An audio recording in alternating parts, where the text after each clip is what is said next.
Sí, buenas tardes, hermanos, amantísimo pueblo de Dios. Gracias, Señor, porque estamos aquí, Señor, sirviéndote, adorándote y alabándote. Gracias por este medio, Señor, que nos has permitido, Señor, servirte, Señor, y a todos los que nos ven, amigos, hermanos y amado pueblo. Gracias, Señor, en este día, Señor, te damos gracias, la honra y la gloria sea para ti, Padre Santo. Oramos en reverencia a ti, Padre. Gracias por nuestras vidas, gracias por un día más que nos das, Señor. En el nombre de tu Hijo amado Cristo Jesús te lo pido. Amén. Amén. Aquí estamos, amado Dios, queremos adorarte, Señor. Queremos recibir la alabanza de tu pueblo. Este video, amigos, familia que nos ven, reciban la bendición tuya. Gracias, Señor, te adoramos. La honra y la gloria es para ti. Adoremos con todo nuestro corazón, porque nuestro Dios vive y reina por siempre.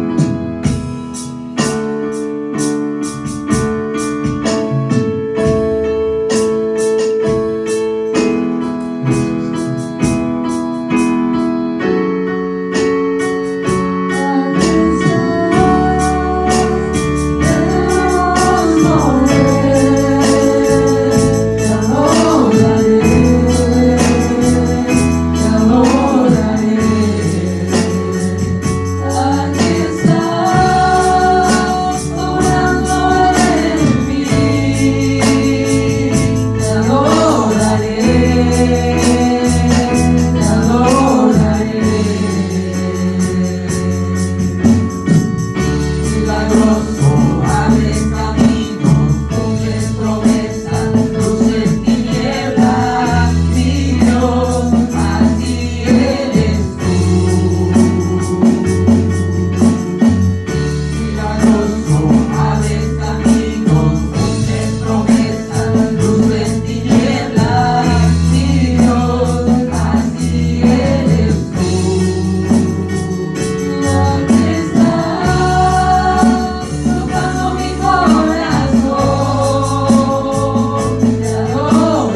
tardes, mis amados hermanos. Dios les bendiga una vez más, contentos, gozosos de predicar la palabra del Señor. Aquí el siervo Irving les envía saludos a todos, a hermanos, amigos que nos visitan a través de este medio. Hoy estaremos compartiendo un tema, hermanos, un tema difícil, un tema profundo. Voy a tratar de esclarecer algo. Por muchos años, hermano, yo tengo dos seminarios, un seminario teológico bautista y el otro seminario de los nazarenos. Y aparte sigo estudiando, investigo con la finalidad de conocer la palabra de Dios. Dice la palabra de Dios: no os hagáis muchos maestros, porque recibiréis mayor condenación. Y este tema lo hago con mucho temor, hermanos, con mucho temblor. Y créame que muchos no van a estar de acuerdo, y con mucho respeto lo digo, no estoy esperando un like tampoco. Yo tengo que decir lo que la palabra de Dios dice, y yo sé que es un tema, les repito, difícil, y que Dios me dé la gracia. Permítanme orar, hermanos, y que sea el Espíritu Santo dirigiendo mi vida. Y este video, hermanos, lo estoy haciendo con mucho amor para aquellos que nos gusta investigar, aquellos que nos gusta saber, que nos gusta aprender, que nos reta a venir a la palabra de Dios. Tenemos que venir a la palabra de Dios. Y como dice el apóstol Pablo en 1 Tesalonicenses 5:21, examinadlo todo y retened lo bueno. Es trabajo del creyente investigar y examinarlo. Y lo que no, hermano, deséchelo nada más. No tiene que enojarse, no tiene que criticar, no tiene que murmurar, no, al contrario, ore por ese hermano, ore por mí, ore por aquellos que se han desviado, que un día vuelvan nuevamente al camino del Señor. Vamos a orar, amados hermanos, y ahorita estaré compartiendo este hermoso tema. Padre Santo, aquí estoy delante de tu presencia. Yo te ruego que me ayudes, Padre. Yo te ruego que sea tu Santo Espíritu hablando, Señor, a través de mi persona. Toma el control de mi corazón, de mis pensamientos, de mi lengua, Señor. Y que seas tú, Señor, trayendo palabra para que los ojos, Padre mío, de los que no te han conocido sean abiertos. Y aún de los mismos creyentes, Señor, que estamos buscando una palabra, Señor, una verdad. Claro que tú eres la verdad. Nos podamos reafirmar cada vez en ti, Señor. Yo te ruego, mi Dios, que uses este mensaje para bendición de muchos hermanos y aún de aquellos que no te conocen. Ayúdame, Padre, en el precioso nombre de Jesús. Amén. Amén. El tema de hoy se llama el misterio de la séptima trompeta. El misterio de la séptima trompeta. Y a mí me llama mucho la atención la profecía. Me gusta mucho el Apocalipsis. Yo sé que muchos hemos estudiado, hemos dado diferentes versiones. Hay muchas posturas: la amileniarista, premileniarista, postmileniarista. Hay muchas, y tristemente hay división aún dentro de la iglesia cristiana. Pero vuelvo a hacer este comentario: lo importante es tener a Jesús en tu corazón, en nuestros corazones. Y que el Señor, el Espíritu Santo, nos siga ayudando a entender su palabra. El misterio de la séptima trompeta, de acuerdo a Apocalipsis, capítulo 11, versículo 15. Para hablar y entender, hermanos, la séptima trompeta es necesario, y eso lo digo por mí, conocer el orden de Dios a través de la Biblia.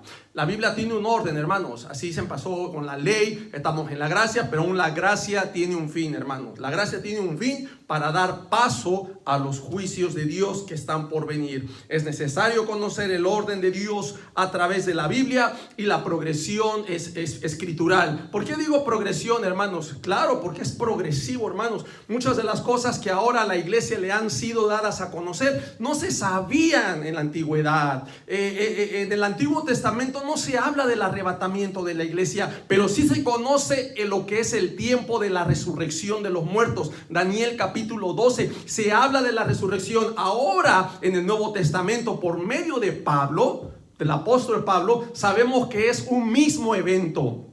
Es el mismo evento, la resurrección y el arrebatamiento. Y es lo que he estado analizando, y es lo que yo quiero compartir en este estudio, en esta investigación.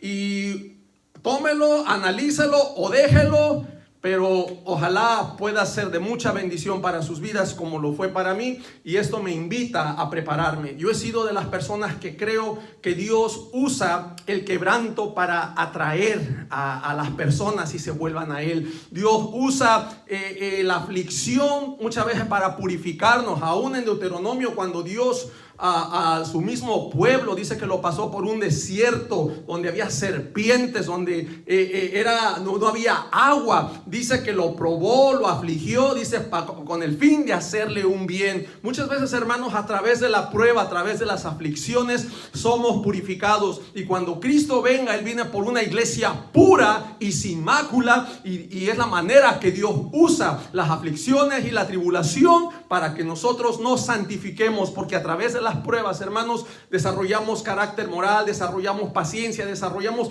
tantas cosas que el Señor quiere que nosotros crezcamos. Todo eso es para crecimiento, hermano. Aún en los problemas, la misma gente, ¿cuándo se acuerda de Dios? Cuando le va bien, no es cierto. Hay problemas y se acuerdan de Dios cuando ya están enfermos, cuando los corren. Ay, Dios mío, ayúdame. Cuando suceden cosas en la vida de uno, es cuando se acuerdan de Dios. Y Dios permite eso. No es que Dios sea malo, es que Dios en su sabiduría, Él obra de una manera que tal vez a ti y a mí no nos va a gustar, pero Él desea nuestra salvación. Es importante entender el orden de Dios y la progresión escritural. Dios es un Dios de orden, y Él establece un orden que comienza en el cielo y se extiende hacia todo el universo de su creación. Los juicios en el Apocalipsis, hermanos, también tienen un orden. Yo sé que ahorita hay gente que dice ya estamos en las trompetas, otros que ya están en la ira, que se ha hecho una confusión tremenda, pero yo te quiero decir algo. Los juicios de Dios tienen orden. Antes de entrar en los juicios, yo te quiero decir algo. Esto lo voy a compartir en otro estudio, ¿verdad? Del apóstol Pedro, cuando dice que los juicios de Dios comienzan por la casa. Si el juicio comienza por la casa, el mismo apóstol se incluye. Y si comienza por nosotros, no está hablando de Israel, porque si tú lees todo el contexto, está hablando que si alguno padece como cristiano, Israel no ha aceptado a Cristo. Está hablando del cristiano. El juicio es para la iglesia. Hay gente que dice, no, las trompetas, los juicios no son para la iglesia. Mentira. Léase Pedro, donde dice, y el juicio comienza por la casa. Ahí está la clave, hermanos. Es importante meditar, ver el contexto, no nomás un texto de pretexto. Analicemos todo el contexto y aprendamos a embonar la Biblia, porque la palabra de Dios es como un rompecabezas que se embona y no todos saben embonarlo.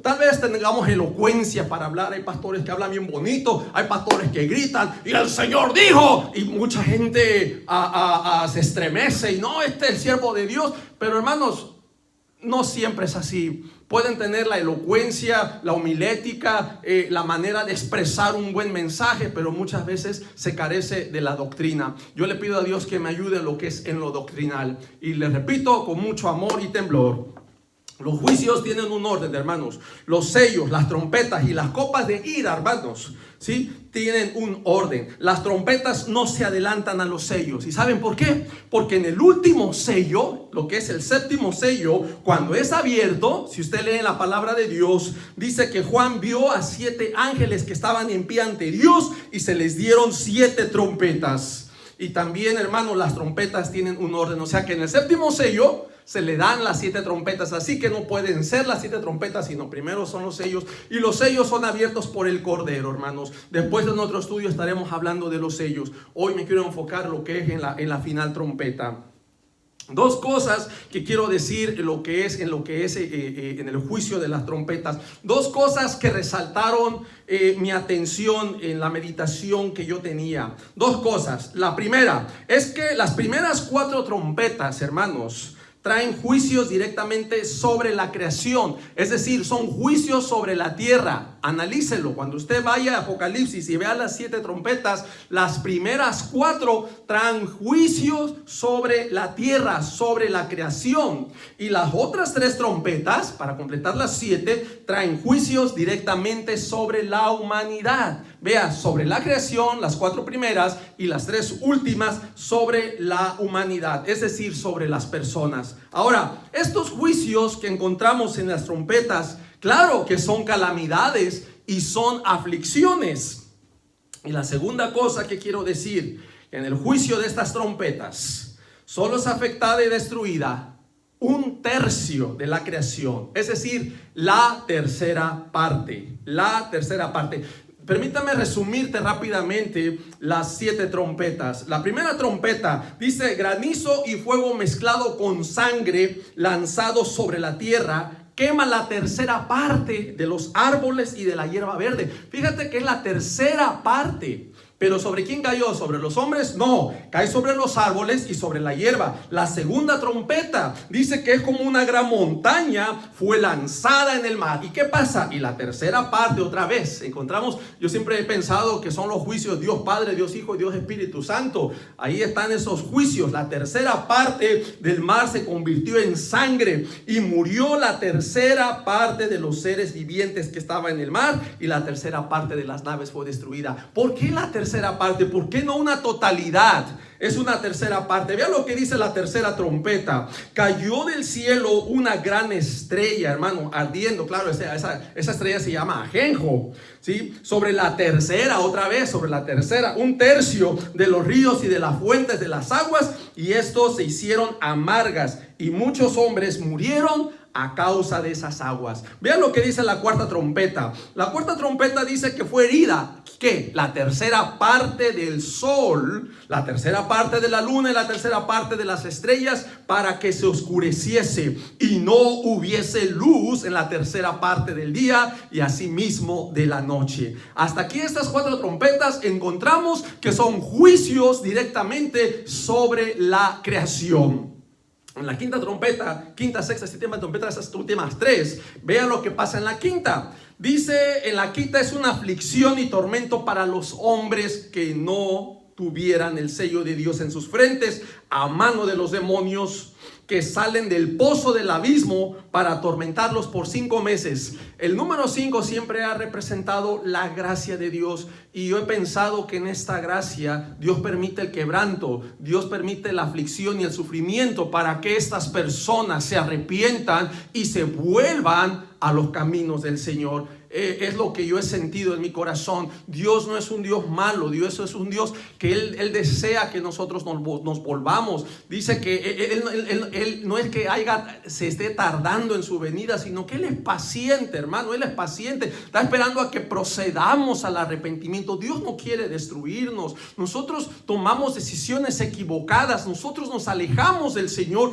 y el Señor permite estas calamidades. Para aquí es donde le buscamos, clamamos, oramos, empezamos hasta a hacer promesas. Señor, si tú me sanas, yo voy a cambiar mi manera de vivir. Pero es la manera en que Dios tiene que tratar para traernos al camino de la salvación. Entonces van a ser atormentados por 5 meses. El tormento es tan fuerte que los hombres buscarán la muerte, pero la muerte huirá de ellos. Fíjense qué interesante que ya en la quinta trompeta hay un juicio sobre la humanidad que no tenía el sello de Dios en sus frentes. La sexta trompeta, después de la advertencia de dolor y sufrimiento, hermanos, para los hombres, ahora sí viene la muerte para la tercera parte de los hombres que no se arrepintieron de sus obras pecaminosas y de sus iniquidades. Por estos 200 millones de demonios que causarán 3 plagas comandadas por esos 4 ángeles que estaban atados junto al gran río Éufrates. Yo te lo estoy resumiendo, pero tú lo puedes leer en la palabra de Dios. Yo te lo resumo de manera para que tú lo puedas entender. A diferencia, hermanos, de las copas de la ira, yo quiero decir algo. En las trompetas encontramos que es la tercera parte, como que es una advertencia. En las copas de ira ya no es una tercera parte, es la totalidad.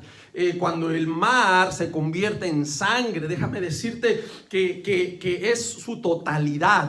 Fíjate qué tremendo va a ser en las copas de la ira. Yo te quiero decir algo. Yo no sé, ¿verdad?, tu teología, tus conceptos, y respeto a esto, es de que tú lo investigues, pero yo he sentido y he buscado en la palabra, y yo he entendido que estos juicios preparan al pueblo de Dios a encontrarse con su Señor para purificación. Ahora, Es cierto, dice el apóstol Pablo en 1 Tesalonicenses 1:10, dice que Dios no nos ha puesto para ira, sino para salvación. Ok, en la ira la iglesia ya no está. En la ira la iglesia ya no atraviesa la ira de Dios, el enojo de Dios, el furor de Dios. La iglesia ya no está en las copas de la ira, pero sí pasa este tiempo que es de purificación. Tal vez tú no estés de acuerdo conmigo, pero yo te garantizo que hay muchos cristianos que necesita fundamentarse en la roca, todavía están fundamentados en la arena, y eso no significa pensamos que somos cristianos y no va a venir a mí tormenta. La Biblia no enseña eso. Dice que el que estuvo sentado, el que se asentó sobre la arena, como el que estuvo en la roca, a los dos les vino la tormenta, la tempestad, la lluvia, el fuerte viento. Eso significa las pruebas. Los dos tuvieron pruebas. Pero ¿qué pasó con el que estaba en la arena? Sufrió ruina. ¿Y qué pasó con el que estaba en la roca? Permaneció. El cristiano va a tener luchas, pero va a permanecer siempre y cuando estemos cimentados en Cristo. Es bien importante en dónde nos hemos fundamentado, hermanos. Es interesante ver que en las copas hay una destrucción total, hermanos, cuando en las trompetas solamente es una tercera parte. Vemos que aún los juicios de Dios son graduales, hermanos, son graduales, y todo esto Dios lo permite para que la gente le busque, para que la gente se arrepienta, para que la gente se convierta. Hoy en día se ha dado un evangelio muy barato. Solo cree, repite la oración y ya. Y muchas veces siguen viviendo su misma vida, cuando el evangelio nos demanda una conversión. No solo un, bueno, ya aquí lo pienso en mis pensamientos. No, es una conversión, ser cambiados, ser transformados, permitirle al Espíritu Santo que obre en tu vida, que te dirija, y que vengamos a la obediencia, y que también sujetemos nuestras pasiones, nuestros deseos, nuestra carnalidad. La vida cristiana, ¿quién te dijo que es fácil? Ahora, tampoco estoy diciendo que es imposible. Sí se puede vivir con la guianza del Espíritu Santo, pero si tú quieres vivirla en tu carne, vas a fracasar. Vas a fallar, hermanos. Qué interesante, hermanos, que después de la final trompeta, cuando el pueblo de Dios, cuando la iglesia es sacada, inmediatamente el furor, la ira de Dios es derramada sobre la tierra, y sus juicios son enteros y completos. Ya no más una tercera parte. Quiero que vayamos a la Biblia. En el capítulo 11, del 15 al 19, estaremos leyendo este acontecimiento de la séptima trompeta. Yo respeto, ¿verdad? Hay muchos que dicen que estas no son las trompetas, que la iglesia no está para esto. La iglesia desde cuándo ya fue arrebatada, ¿verdad? Y han buscado ciertas evidencias. Es que no se menciona la palabra eclesía, es que no. Pero, hermanos, todo esto se ensambla, tenemos que ensamblarlo con Mateo 24. Y también a mí se me enseñó, les digo, yo tengo seminarios y la enseñanza es que Mateo 24 es precisamente la segunda venida. Pero estudiando yo la segunda venida, Apocalipsis 19, quiero mencionar unos detallitos. En la segunda venida, el Señor viene a guerrear, no viene a arrebatar. Mateo 24, el Señor viene en las nubes, no toca tierra. A diferencia de la segunda venida viene a poner pie en tierra. Zacarías capítulo 14 dice que pondrá su pie en el monte de los olivos y el monte se partirá en dos. En la segunda venida el Señor toca tierra. Mateo 24 no es segunda venida, porque Él llega en las nubes, y de acuerdo a 1 Tesalonicenses capítulo 4 versículo 17 dice que nos juntaremos con el Señor en el aire. El arrebato va a ser en el aire, no va a ser aquí en la tierra. Por eso Mateo 24 el Señor le dice a sus discípulos que si oyes que Cristo está en los aposentos, no vayáis, que si el Cristo está en el desierto, no salgáis, porque como el rayo que sale del oriente y se muestra hacia el occidente, así será la venida del hombre. Otra segunda cosa, dice que se muestra, va a ser visible. Un rayo es visible, un relámpago, así vayas con la cabeza agachada al suelo, llama tu atención, va a ser algo visible. Lo que va a ser rápido, en un momento de abrir y cerrar de ojos, lo que dice 1 Corintios 15:52, va a ser la transformación. Esa va a ser rápida, pero el arrebato va a ser visible. De acuerdo a la palabra, todo ojo le verá. Dice, no, es que eso es la segunda venida. Es que Mateo 24 no encaja. Mateo 24 le he estado buscando. No encaja. Él llega en el aire, manda a sus ángeles y dice, junta a sus escogidos. En la segunda venida Él no viene a tomar sus escogidos. No ensambla esa idea. No ensambla.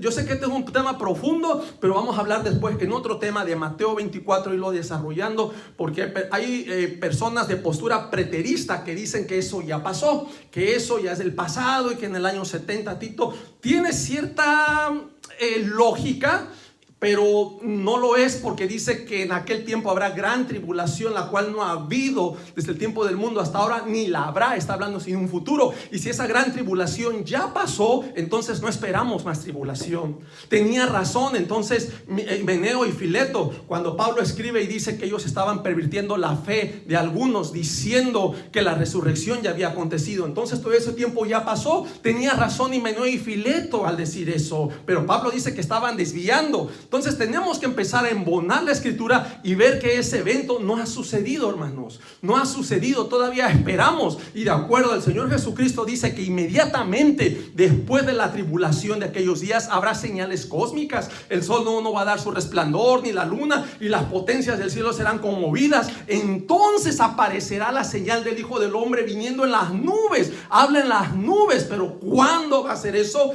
Inmediatamente después de la tribulación. Entonces se ha dicho que esa es la segunda venida. Hay una gran confusión, hermanos, y yo tengo que investigarlo. Tal vez muchos pastores me van a criticar, no van a decir, este le falta. Mira, hermano, respete, investigue. Y si usted ha investigado, predíquelo, suba un video y enseñe a personas que queremos saber este misterio. Y aquí yo quiero dar varias bases, hermanos, en este estudio. No quiero dar palabra mía, ideas mías. Yo quiero agarrar textos de la Biblia y quiero hacerlos así, y que usted empiece a investigar, porque la Biblia se ensambla, hace un clic. Los textos van a hacer clic. A veces estamos forzando textos queriendo decir algo que no dicen. Es interesante, hermanos.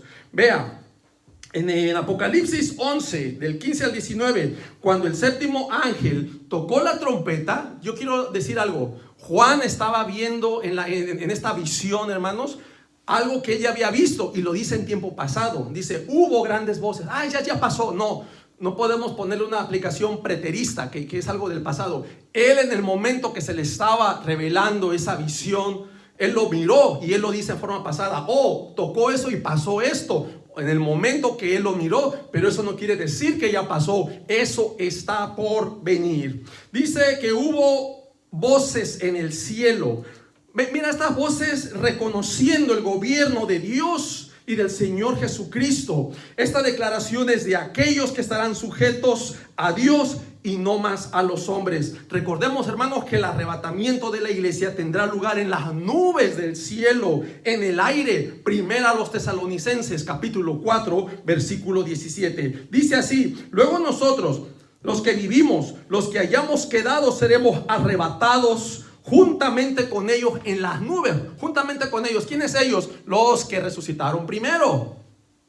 Dice, para recibir al Señor en el aire, y así estaremos para siempre con el Señor. Déjeme decirle algo, que hay un orden. La resurrección se da primero y después es el arrebatamiento. No es el arrebatamiento primero. Primero dice, los muertos en Cristo resucitarán, y luego nosotros, los que vivimos, todavía los que no hemos muerto, vamos a ser transformados en un abrir y cerrar de ojos. La rapidez en la que seremos transformados.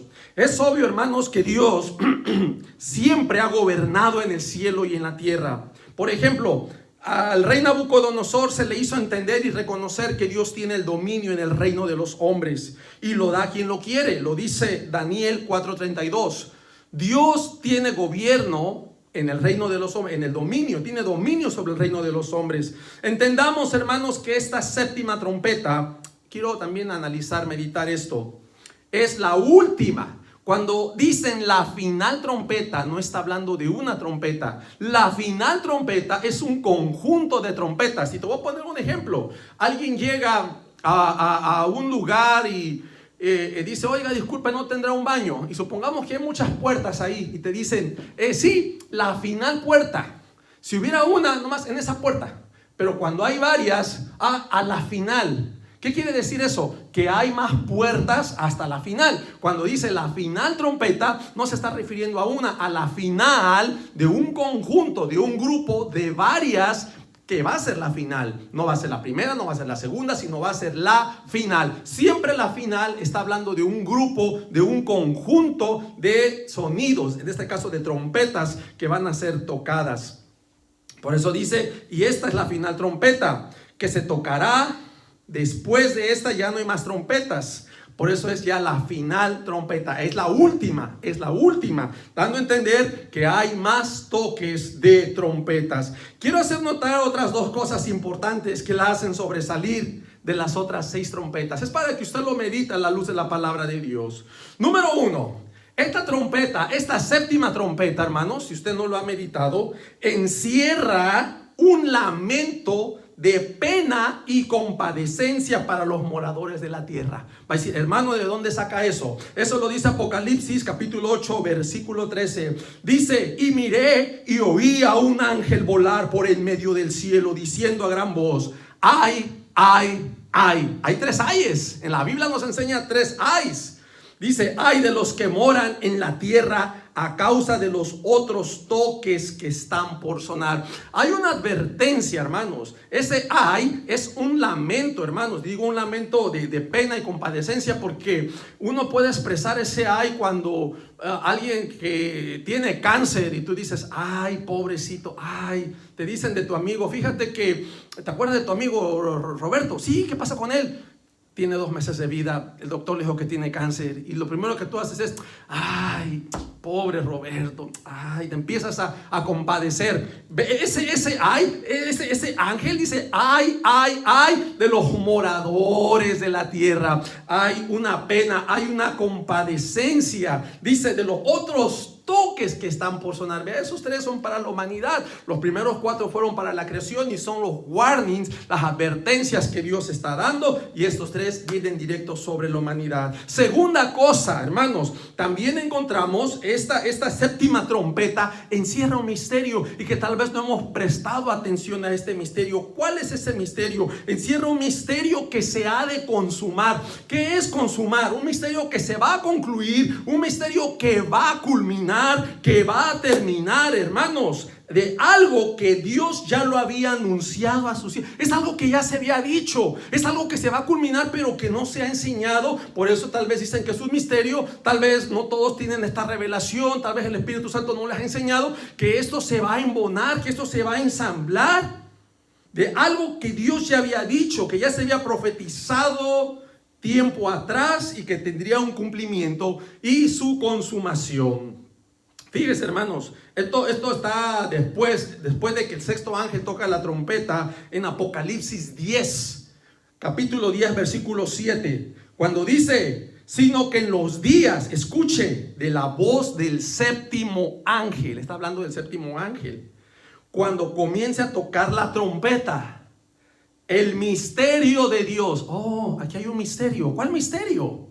El misterio de Dios se consumará, como Él lo anunció a sus siervos los profetas. Aquí hay un misterio en esta 7ª trompeta. Por eso no podemos pasarla por alto, porque en esta 7ª trompeta, después de los otros toques, primero acuérdate que son 7 sellos, y luego vienen 7 trompetas, y al final trompeta, la final, la 7ª trompeta, hay un misterio que se va a culminar, hay un misterio que va a finalizar, un misterio que ya se había dicho tiempo atrás, que ya había sido anunciado por los siervos y los profetas de Dios. Ok, ¿cuál es ese misterio? Entonces empezamos a indagar en la palabra y buscamos y encontramos un misterio, hermanos. Encontramos un misterio que al apóstol Pablo se le da esa revelación por medio del Espíritu Santo en 1 Corintios capítulo 15 versículos 51 y 52, cuando dice el apóstol Pablo, he aquí os digo misterio, no todos dormiremos, pero todos seremos transformados. Cuando dice dormiremos, está hablando de morir. No todos vamos a morir, ¿sí? No todos vamos a morir, pero todos seremos transformados. ¿Quiénes todos? Todos los creyentes en Cristo, todos los cristianos que estemos sellados por el Espíritu Santo, son los que vamos a ser transformados. Versículo 52, en un momento, en un abrir y cerrar de ojos, a la final trompeta, porque se tocará la trompeta y los muertos serán resucitados. Ahí lo encontramos Daniel Capítulo 12, la resurrección de los muertos. Le digo, eso es el mismo evento, la resurrección y el arrebatamiento. Dice, y los muertos serán resucitados incorruptibles, y nosotros, los que estemos vivos, seremos transformados. ¿Cómo? En un abrir y cerrar de ojos, de manera rápida. En un abrir y cerrar de ojos será la transformación de los que vivimos. La resurrección de los muertos, hermanos, y el arrebatamiento de los creyentes será un solo evento, será un mismo evento, uno seguido del otro, pero hasta la final trompeta. Esta misma trompeta será tocada cuando el Hijo del Hombre envía a sus ángeles a juntar a sus escogidos de los cuatro vientos, desde un extremo del cielo hasta el otro. Lo dice Mateo 24, 30, 31. Algunos detalles, hermanos, de esta investigación, de esta meditación que he estado estudiando. Déjeme decirle que este tema yo lo vengo estudiando desde 1999, cuando nació mi hija. Tuve un debate con un pastor y me estaba diciendo eso que hemos interpretado mal. Y yo le buscaba para defender, no. Y yo en el seminario yo aprendí que nos vamos antes, que no vamos a pasar, porque Cristo ya lo pagó en la cruz, por la gracia. Y yo empecé a buscar bases bíblicas. ¿Y sabe cuál fue mi tristeza? No encontré ni una base bíblica donde la iglesia es sacada antes. Citamos las 10 vírgenes, pero las 10 vírgenes simplemente nos dice que estemos preparados cuando el Señor venga. No dice si es antes o después, no nos está especificando el tiempo, pero hay más textos. Eso se requiere, hermanos, con diligencia, una meditación, una investigación profunda, hermanos, no superficial, no siguiendo denominación. Métete a la Biblia, órale al Señor, pídele al Espíritu Santo, hermanos. Esto no se trata de que voy a agradar, es que yo soy de esta denominación y yo tengo que defender mi denominación. Hermanos, hay que ser bíblicos. Gracias a Dios por las denominaciones hasta cierto punto, porque nos distinguen tal vez de otras creencias, pero muchas veces, hermanos, no todos tenemos la verdad. Habemos personas que seguimos al hombre, seguimos a Arminio, seguimos al otro que es contrario, seguimos a Juan Wesley, seguimos a fulano, y les repito con mucho respeto, no estoy atacando que diga, es que el hermano está en contra de Juan Wesley. No estoy. Mis respetos, dejó un buen ejemplo, hermanos, y hay verdad en cierta enseñanza, pero mi recomendación, toda prédica que usted oiga, pásela por la Biblia. La Biblia lo dice, hermanos, lo podemos creer. Lo que la Biblia no dice ya es deseo del hombre. Y yo te voy a decir algo, cuando Dios lo dijo, Dios lo respalda. Cuando el hombre lo dice, no tiene respaldo, hermanos. Entonces estamos siguiendo a Dios sobre todas las cosas. Nos sometemos a las autoridades, respetamos a nuestras autoridades, nos sujetamos, pero también hasta un límite. Cuando esas autoridades se salen del camino, por ejemplo, yo puedo ser pastor en la iglesia, pero cuando yo ya estoy abusando, yo les enseño a la congregación, no me obedezca. Si yo le estoy pidiendo que miente, si yo le digo a la tesorera, hermana, diga que entraron $500, 100 para usted, 100 para mí, y reporte 300, eso es una mentira. Ahí no me debe obedecer. Ahí no sabe qué, pastor, perdóneme, pero yo no puedo hacer eso. Tengamos mucho cuidado. El pueblo de Dios debe abrir los ojos. No podemos prestarnos al pecado, a la mentira. ¿Saben por qué? Porque ahí vamos a darle cuenta a Dios. No me va a dar cuenta a mí, no le va a dar cuenta al hombre, al distrito, al presidente Donald Trump. Usted le va a dar cuenta a Dios. Te escondes de los hombres, pero de Dios no nos podemos esconder. Detalles importantes, hermanos. Detalles bien importantes en cuanto a esta séptima trompeta. Se ha confundido este pasaje, la segunda venida de Cristo a la tierra, pero la realidad no lo es. Lo que habla de Mateo 24, hermanos. Mateo 24, cuando envía a sus ángeles a tomar a sus escogidos, ¿verdad?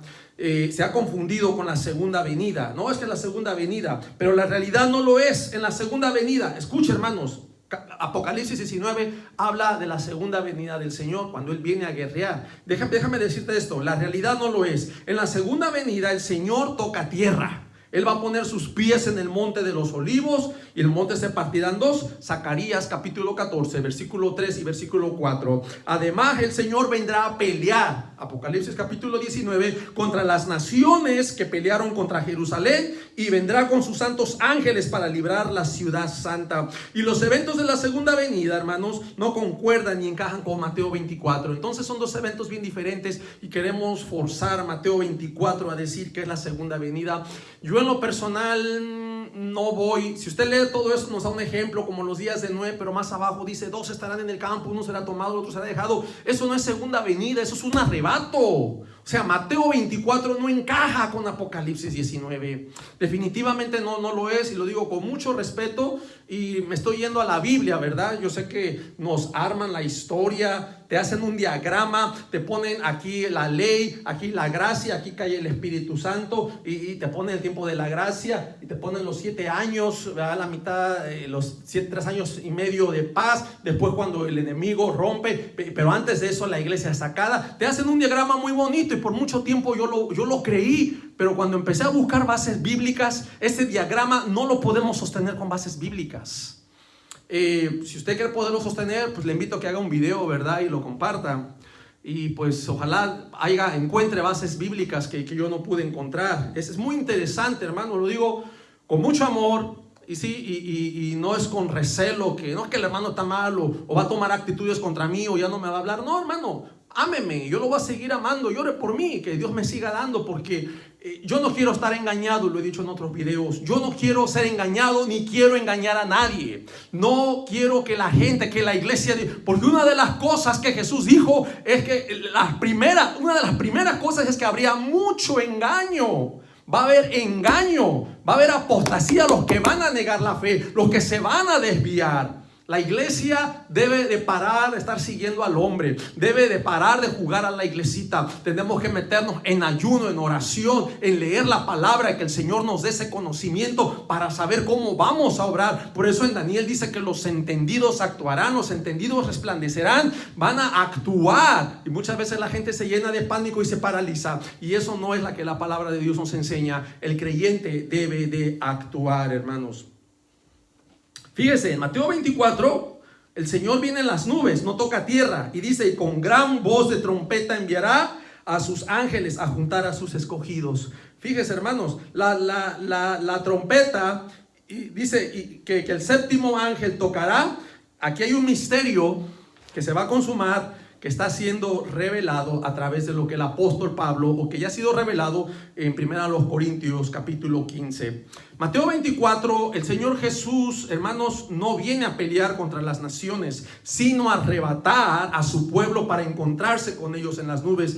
Así recibiremos al Señor en el aire. 1 Tesalonicenses capítulo 4, versículo 17. Ahora, con todos estos detalles podemos entender el misterio de la séptima trompeta. Fíjese, aquí en Apocalipsis capítulo 11 versículo 18 dice: y se airaron las naciones. Y me atreví a buscar otras versiones, me gusta el griego, cómo lo están traduciendo, cómo lo están interpretando, cuál es el sentido, cómo lo estamos entendiendo, cómo se está enseñando, porque a veces nos enseñan cosas que, no, es que eso es espiritual. A mí por mucho tiempo se me había enseñado, cuando se hablaba de ahorita Israel se está preparando, quieren reconstruir el tercer templo, ya se prepararon con las vestiduras, ya tienen los utensilios, ya tienen la vaca lazana, la vaca roja con la que van a hacer el sacrificio y van a hacer el holocausto, y con el polvo de lo que van a hacer una lejía que se va a usar para la purificación del lugar, y se están preparando. Y el tiempo atrás, hermanos, fíjese que Israel entró en 1948, un mayo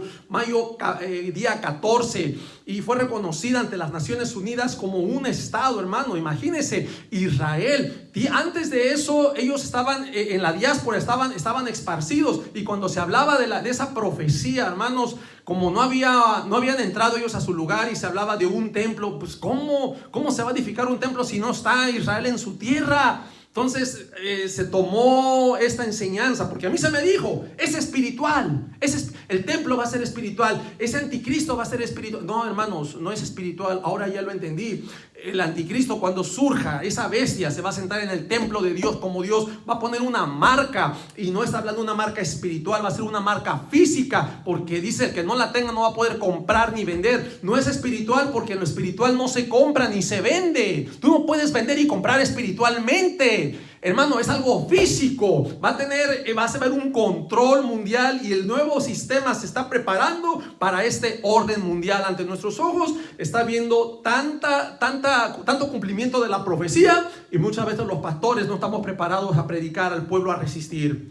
Mi mensaje al pueblo de Dios, hermanos, preparémonos en oración, que el Señor nos tenga por dignos de escapar de estas cosas. Yo he creído, hermanos, que Dios nos va a cuidar en ese tiempo. Yo no estoy diciendo que Dios no nos va a cuidar. Dios nos va a cuidar en ese tiempo. Lo dice Apocalipsis 3:10. Dice, por cuanto has guardado la palabra de mi paciencia. La palabra cuando la vivimos, cuando la guardamos, cuando la aplicamos. Dice, por cuanto has guardado la palabra de mi paciencia, yo también te guardaré de la hora de la prueba que está por venir a los moradores de la tierra. En ningún momento está diciendo que nos va a sacar. Esa palabra guardar es cuidar, que el Señor nos va a cuidar. En Juan 17, cuando Jesucristo oró a su Padre, Jesús no le dijo, sácalos del mundo. Él mismo dice, yo ruego por ellos, por los que me diste, cuídalos. No te pido que los quites del mundo, sino que los guardes, que nos cuide. La oración de Jesucristo es que nos guardara. Pero vamos a estar en el mundo y sabemos que en el mundo tendríamos aflicción. ¿Quién te dijo que no vamos a tener aflicción? ¿Quién te dijo que no vamos a tener luchas y pruebas? Claro que las vamos a tener, pero mientras estemos fundamentados en Cristo, hermanos, tendremos la victoria. Apocalipsis 11:18 dice, y se airaron las naciones. La traducción lenguaje actual dice, los pueblos que no creen en ti están enojados. La Nueva Versión Internacional dice, las naciones se han enfurecido. Biblia de las Américas, y las naciones se enfurecieron. La Nueva Traducción Viviente, las naciones se llenaron de ira. ¿Qué dice Mateo 24:30? Entonces lamentarán todas las tribus de la tierra. Hay una lamentación, también lo dice Apocalipsis 1:7. Lamentarán todas las tribus de la tierra. ¿Lamentarán de qué? Lamentarán de enojo y coraje, porque el Señor Jesús se manifestará y tomará los suyos, y todo ojo lo va a ver. Las naciones van a lamentar, verán al Hijo del Hombre viniendo sobre las nubes del cielo con poder y gran gloria. Mateo capítulo 24 versículo 30. Para llevarse a su pueblo a la gloria de su Padre, para celebrar las bodas del Cordero. Apocalipsis 19, 9 al 10. Apocalipsis en 11:18 dice, y tu ira ha venido. La traducción lenguaje actual dice, pero ha llegado el día en que los castigarás con todo tu enojo. Es verdad, porque Dios ya lo había dicho. Viene la ira de Dios, pero que no es para su pueblo, sino para el pecador. En la ira nosotros ya no estamos. La iglesia ya no está en la ira de Dios, pero sí en esos juicios. Lo que dice el apóstol Pedro es que el juicio comienza por la casa de Dios. No está hablando de Israel. Léete el contexto y está hablando del cristiano. Si alguno padece como cristiano, léetelo todo, medítalo, pídele la sabiduría al Señor y te vas a dar cuenta que es la iglesia, que somos nosotros. La Nueva Versión Internacional dice, pero ha llegado tu castigo. La ira de Dios, el enojo de Dios, el furor de Dios no es para la iglesia, sino para el mundo pecador no arrepentido. Lo dice primera a los Tesalonicenses 1:10 y primera a los Tesalonicenses 5:9. Déjate, lo busco rapidito y te lo quiero leer para que veas que nosotros, la promesa que se ha dado es que nosotros no vamos a estar en la ira de Dios. Primera a los Tesalonicenses 1:10. Dice, y esperar de los cielos a su Hijo, al cual resucitó de los muertos, a Jesús, quien nos libra de la ira venidera. Dos cosas en las cuales el Señor vino con propósito. Número uno, vino a librarnos de la condenación. ¿Cuál condenación? Del infierno. Y nos vino a librar, como número dos, de la ira venidera. La iglesia no está en la ira. Primero los Tesalonicenses 5:9 también lo vuelve a decir. Búsquenlo en su Biblia, medite lo que yo le estoy diciendo con base bíblica. Primera Tesalonicenses 5:9. Porque no nos ha puesto Dios para ira. Otra vez, la iglesia, los creyentes. Pablo está hablando a los creyentes. Dios no nos ha puesto para ira, sino para alcanzar salvación por medio de nuestro Señor Jesucristo. En la ira, la iglesia ya no está. Pero los demás juicios, hermanos, créame que la iglesia va a ser probada. Y lo dice también primera de Pedro, ¿verdad? Si el oro se prueba por fuego, ¿cuánto más nuestra fe va a ser probada? Toda la primera epístola de Pedro, si la medita, nos habla de los padecimientos. Le está hablando a los expatriados del Asia, del Ponto, y usted empieza a darse cuenta de que siempre hace un énfasis al padecimiento, que cuanto más padecer, y la gente no quiere padecer porque ahora no enseña, no va eso con la doctrina de la prosperidad, que en la prosperidad tú no debes padecer, es que si tú eres pobre estás en maldición, cuando Jesús dijo en la palabra de Dios que Dios hizo al rico y al pobre. Cuando esa mujer derrama el perfume en los pies de Jesús y Judas lo mira y hace su comentario, ¿verdad? Oh, ese perfume mejor se hubiera vendido y se hubiera dado el dinero a los pobres. Ahí sí, muy preocupado por los pobres, ¿verdad? Se hubiera venido en 300 denarios, un perfume muy costoso, porque en aquel tiempo un denario era el salario de un día, más de 300, casi el salario de un año. Imagínense de esfuerzo. Pero él decía eso no cuidándose de los pobres, dice la palabra de Dios, sino que él robaba y sustraía de la bolsa. Por eso, pero Jesús le dice: hey, a los pobres los tendrás siempre. Siempre vamos a tener los pobres, hermanos. Así que aprendamos. Dios no nos ha puesto para ira, sino para salvación. En la Biblia Kadosh dice: pero ahora tu furia ha llegado. Está hablando de la ira. Seguimos en Apocalipsis 11:18. Y el tiempo de juzgar a los muertos. Esta parte me encanta cuando venimos a la palabra. En la séptima trompeta, cuando dice: y el tiempo de juzgar a los muertos. En esa séptima trompeta va a haber un juicio de los muertos. Dice: y de dar galardón tus siervos los profetas, a los santos y a los que temen tu nombre, a los pequeños y a los grandes. Vea lo que dice traducción, lenguaje actual. Ese día juzgarás a todos los que han muerto, premiarás a los profetas, tus siervos, premiarás a todo tu pueblo y también a los que te respetan. No importa si son poderosos o humildes, tú los premiarás. La Nueva Versión Internacional dice: el momento de juzgar a los muertos y de recompensar a tus siervos los profetas, a tus santos, a los que temen tu nombre, sean grandes o pequeños. La Biblia de las Américas dice: y llegó el tiempo. O sea, en esa séptima trompeta llega ese tiempo de juzgar a los muertos. Dice: y de dar recompensa a tus siervos los profetas, a los santos, a los que temen tu nombre, a los pequeños y grandes. O sea que en esta final trompeta, esta séptima trompeta, encontramos que va a haber galardones. Van a ser y déjame decirte que esta misma trompeta, y estoy seguro que es el tiempo de la resurrección. Claro, en el judaísmo, y ya con Pablo juntamos el arrebatamiento, el mismo evento. ¿Por qué? Porque en esta séptima trompeta va a haber recompensa. No sé si usted recuerda en Lucas capítulo 14, versículo 12 al 14, Jesús dijo: cuando hagas comida, no llames a tus amigos, ni a tus hermanos, ni a tus parientes, ni a vecinos ricos, no sea que ellos a su vez te vuelvan a convidar. Dice: y seas recompensado. Versículo 13. Mas cuando hagas banquete, llama a los pobres, los mancos, los cojos, los ciegos, y serás bienaventurado, es decir, dichoso, porque ellos no te pueden recompensar, pero te será recompensado en la resurrección de los justos. Quiero que entienda esto. Jesús está hablando de una recompensa en el tiempo de la resurrección de los justos. Y qué coincidencia que en esta séptima trompeta se va a recompensar a los justos.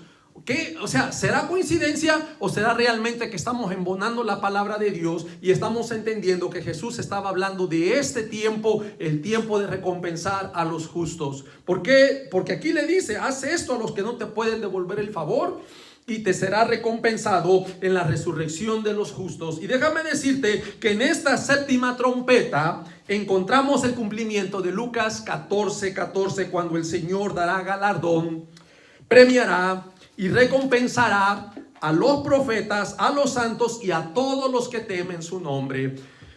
Dice: y de destruir a los que destruyen la tierra. Por eso el Señor, por medio de sus ángeles, derramará, después de la séptima trompeta, derramará sobre la tierra las 7 copas de ira. Eso lo dice Apocalipsis 16, versículo 1.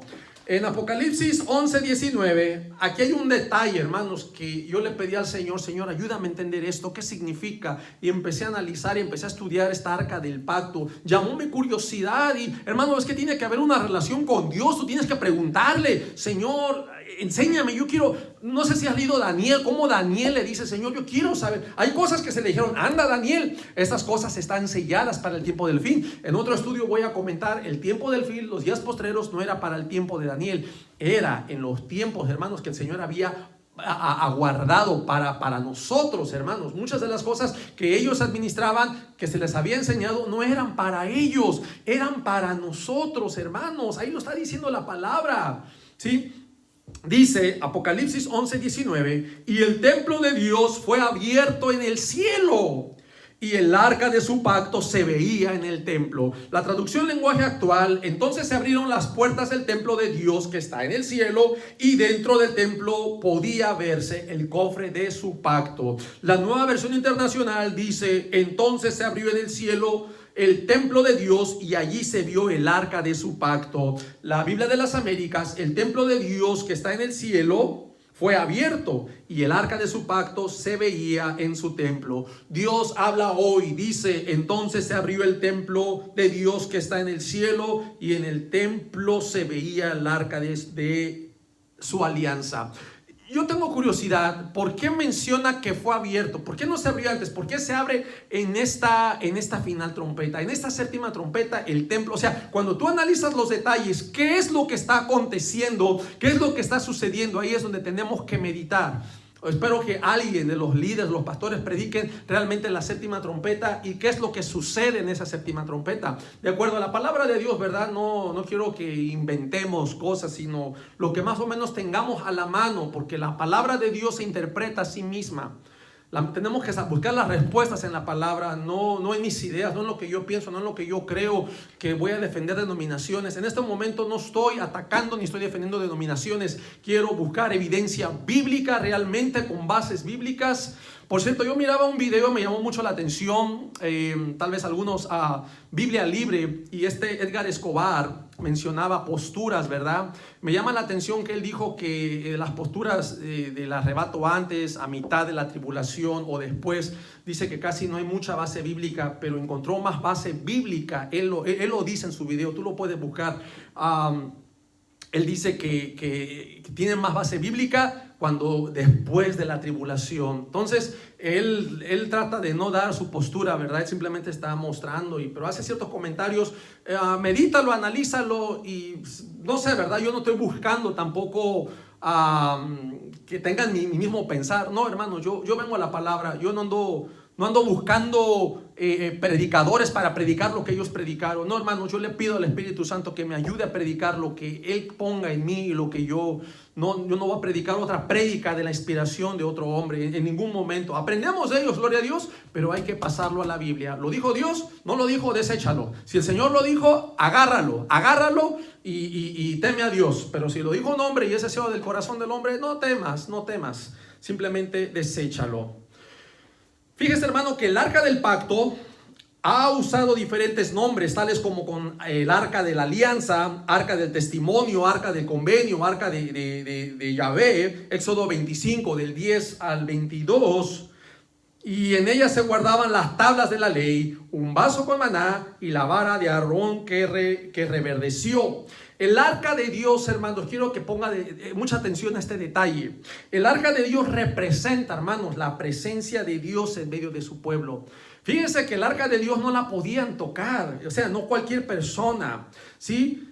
No cualquier podía entrar en la presencia de Dios y no cualquiera podía tocarla. Hay un caso muy interesante en el segundo libro de Samuel, en el capítulo 6, versículo 6 al 7, cuando el arca David la llevaba, la transportaba a otro lugar, y dice que iba sobre bueyes, ¿verdad? Y iba un siervo llamado Usa. Él, cuando vio que los bueyes tropezaban, él extendió su mano para sostener el arca, pero dice que Dios lo mató, cayó muerto al instante. Dice así: Usa extendió su mano al arca de Dios y la sostuvo porque los bueyes tropezaban. Versículo 7. Y el furor de Jehová se encendió contra Usa, y lo hirió allí Dios por aquella temeridad, y cayó muerto junto al arca de Dios. El arca, hermanos, del pacto ha sido la presencia de Dios dándole guianza a su pueblo. Por algo estaba la presencia de Dios en medio de su pueblo, dando guianza. Si el arca avanzaba, el pueblo también avanzaba. Acuérdense que cuando destruyeron, cuando las murallas cayeron de Jericó, ahí llevaban el arca dando las 7 vueltas, ¿sí? El pueblo también avanzaba. El arca siempre iba por delante del pueblo, llevada por los sacerdotes. Y aquí está la respuesta que yo encontraba, y el Señor, cuando me meditaba en este pasaje en Josué capítulo 3 del 1 al 3, dice, ¿sí? Antes de cruzar el Jordán, antes de que el pueblo cruzaba el Jordán, porque acuérdense que también fue el arca y cuando entraron los sacerdotes, al poner el pie, el agua se detuvo, el poder de Dios detuvo y pudieron pasar. Léase Josué capítulo 3 para que usted vaya teniendo más conocimiento de la palabra de Dios. Josué 3 del 1 al 3 dice: antes de cruzar el Jordán se le mandó al pueblo a decir: cuando veáis, escuche, veáis el arca del pacto de Jehová vuestro Dios y los levitas sacerdotes que la llevan, vosotros saldréis de vuestro lugar y marcharéis en pos de ella. Fíjese qué interesante que cuando el arca avanzaba, se le está diciendo al pueblo que saldrían de su lugar y marcharían en pos de ella, en pos del arca. Y yo aquí encuentro este significado, que cuando el templo de Dios es abierto y se manifiesta, se hace visible el arca de Dios. Cuando el arca de Dios se mira, es donde todos los creyentes en Cristo saldremos de nuestro lugar. Es decir, saldremos de este mundo y marcharemos en pos de ella. Una vez más, en esta séptima trompeta, los creyentes al ver el arca de Dios saldrán de este mundo y marcharán en pos de ella hacia las nubes del cielo. Entonces, yo le invito a que lea Apocalipsis 11 del 15 al 19 y medite lo que se está enseñando. Hay varios puntos que se están enseñando. Se oyen voces en el cielo. Ok, ¿serán las voces de los ángeles o serán las voces de las personas que están saliendo para encontrarse con el Señor en el aire? Hay un misterio, acuérdense, hay un misterio. En esta séptima trompeta no es cualquiera como la primera, la segunda, no. Se hace un énfasis. ¿Sí? Dice que hay un misterio que se va a consumar. ¿Y cuál es ese misterio? Un misterio que ya fue anunciado por su siervo. ¡Wow! ¿En qué momento se anunció? ¿Y qué fue lo que se anunció? Y aquí los eruditos, los siervos, los pastores, tenemos que investigar cuál fue ese misterio. Y no descartar esta enseñanza, hermanos. Tenemos que poder digerirla, que pidámosle a Dios discernimiento y sabiduría para entender. Pero yo a lo que pude comprobar en esa séptima trompeta, hermanos, es cuando la salida, no es que va a haber dos arrebatos, hermanos, no hay dos arrebatos, ¿sí? Y volvemos a lo mismo. No es que va a haber dos tribulaciones. Una ya pasó, la de Mateo 24. No, ahí mismo está diciendo que habrá gran tribulación. La palabra en griego es megatlipsis. La palabra tlipsis significa aflicción, apretura. No es que haya, este ya pasó y viene otro. No, dice cual no ha habido desde el principio del mundo hasta ahora, ni la habrá. Quiere decir que ya no va a haber más tribulación. Por lo tanto, esa megatlipsis no ha pasado. Es la que va a venir. Entonces empecemos a meditar, hermanos, que Dios nos dé la sabiduría, que el Señor nos ayude a entender este misterio. Pero pues si tú crees que vamos a salir antes, pues gloria a Dios, yo también así lo quisiera. No quisiera pasar por eso, se lo digo con mi corazón, humanamente, pero cuando vengo a la escritura, yo no quisiera ser afligido, pero sin embargo el Señor nos tiene que afligir. Es parte del plan de Dios, no te enojes conmigo, no es personal. Es parte del plan de Dios que nos quebrante, porque muchas veces tenemos orgullo, tenemos grandeza, altivez, soberbia, altanería, y el Señor nos tiene que humillar. Y eso es una ley también de parte de Dios, porque lo dice en su palabra: todo aquel que se enaltece será humillado, pero el que se humilla será enaltecido. Hasta aquí, hermanos, les quiero compartir este misterio, el misterio de la séptima trompeta. Y investigue. Yo a través de estos videos yo le invito, le reto a investigar, a buscar más de Dios. Yo no quiero contender con usted, porque no es mi carne, no es simplemente con la palabra de Dios ponernos de acuerdo. Hermano, que el Señor, ¿qué le dijo? El Señor me puso esto en mi corazón, usted medítelo. Y si usted, el Señor no le pone, pues simplemente deséchelo, hermano, y téngame en sus oraciones. Que Dios me los bendiga, amados hermanos. Permítame orar. Padre, te damos gracias, Señor, por este estudio, por esta meditación. Yo te ruego, Señor, perdones, mi Dios, si dije algo que está fuera de contexto, Padre. Yo te ruego que me ayudes cada día a predicar esta palabra con temor y temblor. Ayúdanos a ser humildes, Padre. No queremos predicar con altanería ni con grandeza. Queremos venir humillados ante ti. Tu misma palabra dice que tú tomas, Señor, de lo vil, de lo despreciable, Señor, para avergonzar los sabios, Señor. Tú tomas de lo débil para avergonzar lo fuerte. Tus pensamientos no son nuestros pensamientos, Señor. Nuestros caminos no son los caminos que tú tienes. Muchas veces para nosotros pensamos que bendición es solo recibir y que tú nos des cosas, pero también, Señor, en tu palabra nos enseñas que la manera que tú nos bendices es cuando también nos quitas algo, Padre. Yo te ruego que sigas bendiciendo a tu iglesia en estos tiempos, Padre.